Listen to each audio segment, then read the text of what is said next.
Senior నాయకులకు check పెడుతున్నాడా Revanth Reddy? Congress లో silent cleanup operation start అయిందా? తెలంగాణ కాంగ్రెస్ లో ఇప్పుడు అందరి మధ్యలో మెదులుతున్న ఒకే ప్రశ్న, సీనియర్ నాయకులకు చెక్ పెడుతున్నాడా సీఎం రేవంత్ రెడ్డి? ఇది సాధారణ రాజకీయ గాసిప్ కాదు. కొన్ని వరుస సంఘటనలు చూస్తే ఈ ప్రశ్న కొంతమందిలో నిజంగానే వస్తోంది. మొదటి పాయింట్ ఏంటంటే, మాజీ మంత్రి జీవన్ రెడ్డి తానే ఓపెన్ గా అసంతృప్తి వ్యక్తం చేశారు. నన్ను పట్టించుకోవట్లేదు, కావాలనే సైడ్ చేస్తూ రేవంత్ రెడ్డి నన్ను తొక్కేస్తున్నాడు అంటూ ఆయన మాట్లాడిన మాటలు ఇప్పుడు రాజకీయ వర్గాల్లో చర్చకు దారితీశాయి. నాకు ఎవడైనా అడ్డమస్తే తొక్కుతా.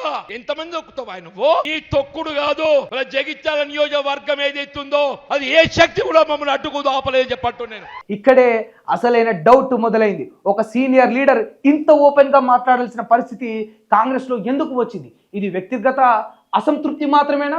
రేవంత్ రెడ్డి పెట్టిన చెక్క అంతేందుకు, కోమటిరెడ్డి రాజగోపాల్ రెడ్డి కూడా తనకు రావాల్సిన మంత్రి పదవి రాలేదని అసంతృప్తిగా ఉన్నారు. అది రాకపోవడానికి రేవంత్ రెడ్డి కారణమని పరోక్షంగా ప్రజల ముందే చెప్పారు. అంటే అర్హత ఉన్న సీనియర్లను పక్కన పెడుతున్నారా, లేక కొత్త టీంని తయారు చేస్తున్నారా?